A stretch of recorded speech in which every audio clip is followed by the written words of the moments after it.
Why are hateful social media posts often impersonal but taken personally? Why did they happen in the first place? And what can you do to bring compassion into the conversation? What's up, my EFF? Let me tell you how it is. You're watching Jots, a podcast that explores the nature of love, compassion, joy, and the real-life connection between human beings. I'm Ender Bowen, Nashville, Tennessee rock pop artist, author, husband, father, complete dork, and aspiring compassionist. Sit back, relax, and be prepared to laugh, cry, maybe even shake your fist at the moon for some reason.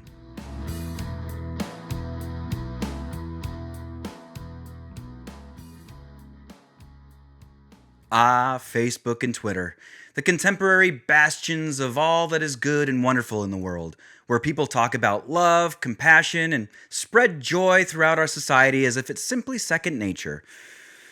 I would love to be able to say that, but the last thing I want to be known as is a liar or a lunatic.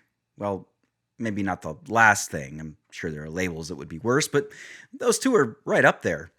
And that's obviously because social media is predominantly full of anger, hate, negativity, and just pure mean-spiritedness. Sure, on the one hand, the great and cathartic thing about social media is that people have a place where they can speak their minds, say what they feel, and get out into the open the things that keep them up at night in a way that seems relatively safe because you don't have to deal with the immediate effect and anxiety of saying these things to people in person. On the other hand, the awful and poisonous thing about social media is people have a place where they can speak their minds, say what they feel, and get out into the open the things that keep them up at night in a way that seems relatively safe because you don't have to deal with the immediate effect and anxiety of saying these things to others in person. Bit of a quagmire, that social media, yeah? Now and then you get those sweet or funny posts about cats, dads, kids, and cats again. Every once in a while you see or read something meant to be uplifting, but most of the time you see things like, cops are terrible people who just want to use their power to abuse others, especially minorities, and if you don't agree with that, you're a racist. Or, Democrats have a socialist agenda that will take everything away from you, and if you plan on voting Democrat, you're a communist. Or, the military is nothing but a government-sponsored mercenary for hire program, so if you support the military, you must be all for the murder of innocents. Or, liberalism is a mental disorder. These are actual posts I'm using here. Some of them I paraphrased a little just to make the language a bit more palatable, but you've seen it yourself. Here's a shocker. You may have even posted it yourself. I may have too. This is starting to sound a bit familiar, though, isn't it?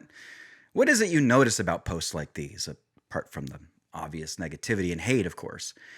If you personally identify as being a part of one of these groups of people that are being attacked here, you take it rather personally, don't you? And if that happens, your defenses go up, don't they? But more often than not, your name never really comes up, does it? And if that's the case, who really identified you as part of that group? If it wasn't the original poster or a subsequent comment, was it you? Or was it something or someone else? Apart from a lack of a specific person being called out in these posts, what I see first and foremost is a lack of compassion. Now, from a logical point of view, it makes sense. It's simply easier and saves you the time of having to deal with each person one by one. It also creates enemies that you really don't even have. Well, why do we do that? Apart from the whole time and ease factor, why are we so willing to create enemies out of people we don't even really know? And why are we so willing to identify with the group called out in these posts, thereby allowing ourselves to become the poster's enemy? Or, put another way, why are we so eager to make ourselves the victim? I'll tell you why. Because that's how Satan works. Satan may know your name, but he calls you by your sin. When you go on social media to make a post throwing an entire group of people you don't even know into one bucket, turning them all into your enemy, that's Satan's work. He gets you to drop any sense of compassion you have. After all, you're right. He boosts your sense of pride and narcissism. After all, won't those who feel they identify with you be so proud of you? Won't they think you're so virtuous? He gets you to work for him, to do his work for him, by getting you to call others out by their supposed sin instead of their name. When you see a post like this on social media, you immediately identify with that attacked group, either responding in kind or seething throughout the rest of your day, thereby allowing yourself to become that poster's enemy, or to make yourself the victim. Yeah, that's Satan's work. He gets you to drop any sense of compassion you have. After all, since you identified with this group, you've been personally attacked. He boosts your sense of pride and narcissism. After all, they're wrong about you. He gets you to feel the literal response to being called by your supposed sin and not your name. And that happens even though, more often than not, this supposed sin doesn't even apply to you personally. Side note, this is how politicians and other people in power use things like identity politics to divide people for control. It's also something social media sites love, despite what they say otherwise, because it's this kind of triggering that keeps you on their platforms longer. In doing this, Satan gets us at each other's throats. He gets us to make enemies of each other. By convincing us that we are so right and good and just and that the enemy is so wrong and bad and evil, he gets us to say and do terrible things to one another. I don't have to cite examples, you've seen it. You continue to see it. It's everywhere. It's like Real Housewives of Atlanta, but real. So now that you recognize, with regard to your activity on social media, where Satan is doing his work in you, how can you fight back, change your behavior, and be more compassionate? If one of the easiest ways that Satan convinces you to create enemies is to call people by their sin and not their name, then it would stand to reason that the easiest way to move forward towards compassion is to call people by their name and not their sin. At first, it may sound like I'm saying that it's all right to post, "Hey, Johnny, you're a liberal and you have a mental disorder." No, that's not at all what I'm saying, obviously. To know someone by their name means to know them, or at the very least, to know them well enough.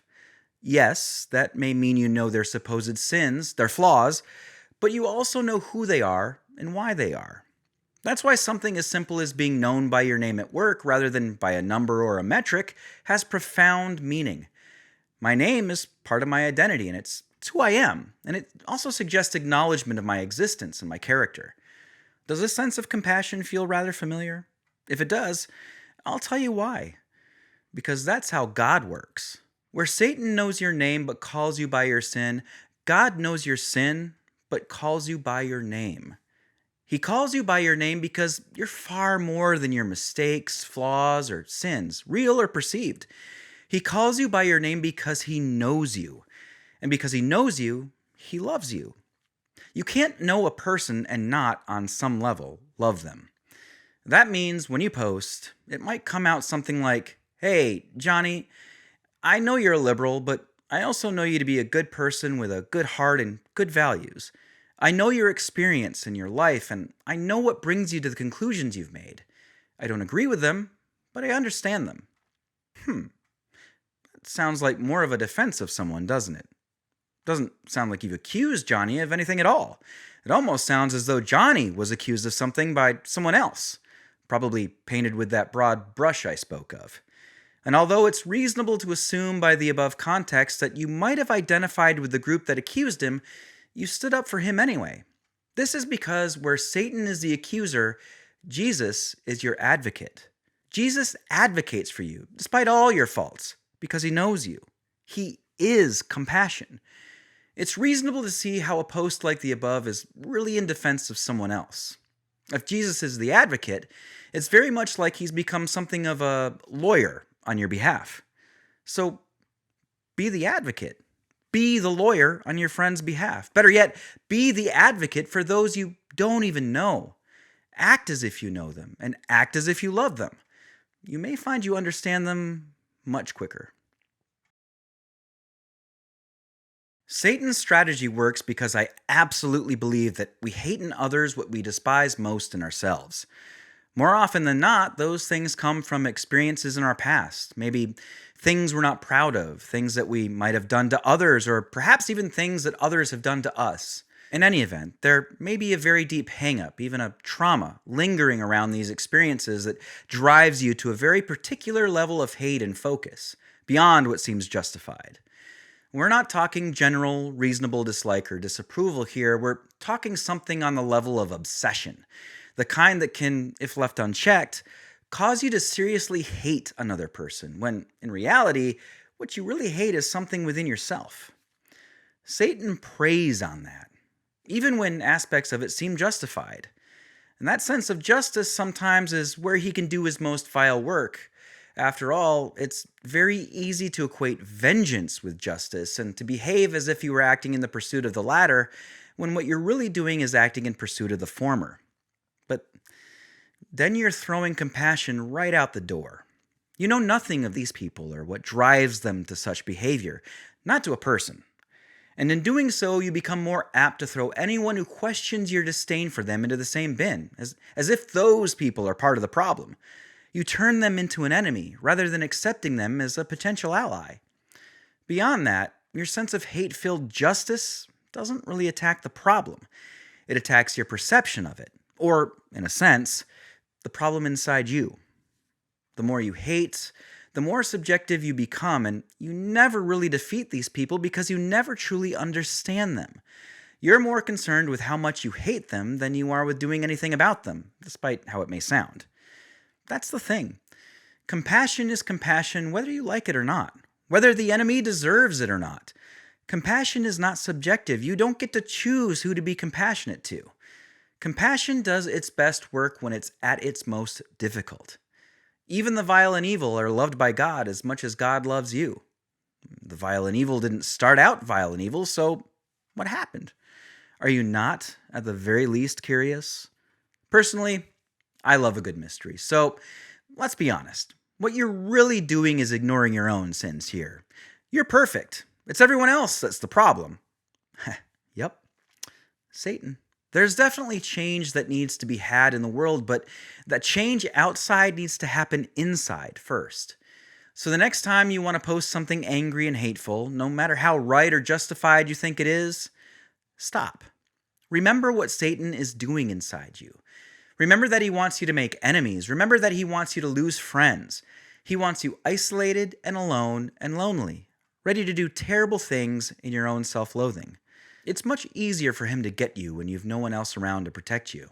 And the next time you read a post that you feel is pointed at you, even though you were never mentioned and even though that post doesn't actually describe you in any way, shape, or form, don't respond and don't let it ruin your day.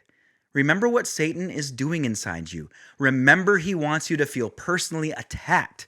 He wants you to make an enemy out of this person. He wants you to lose friends. He wants you isolated and alone and lonely, ready to do terrible things in your own self-loathing. Last of all, remember that people are not the enemy. Something else is. And now you have a key to fighting it. People are not the enemy. More often than not, they're prisoners. And now you know how to set them and yourself free.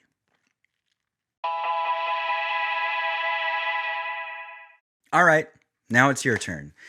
Can you think of times where you've taken an indirect comment, whether or not it was on social media, personally, even though it wasn't at all pointed at you? Can you think of times where you've engaged with excessive hate, even if your initial instinct about the situation appeared justified? In either situation, what might you have done differently? Can you see in those moments how evil can play on your pride and cause you to react in negative ways? Can you see where acting as the other person's advocate with compassion might cause you to act in a more positive one? I would love for you to share your thoughts about this episode with my growing community of aspiring compassionists. Find out how to join us on Discord by going to enderbowen.com/Discord. Look how easy I made that. If you like this episode, please subscribe to the Jots podcast by clicking that little subscribe button here on YouTube. You can also check out more Jots, as well as subscribe to the mail list for ebooks, updates, and exclusive content at godjots.com. Until next time, be honest with yourself. Be truthful with others. Give people the opportunity to surprise you. And remember, it's impossible to have absolutely nothing in common with another human being. Be a little light in the world. I'm sure I'll see you soon.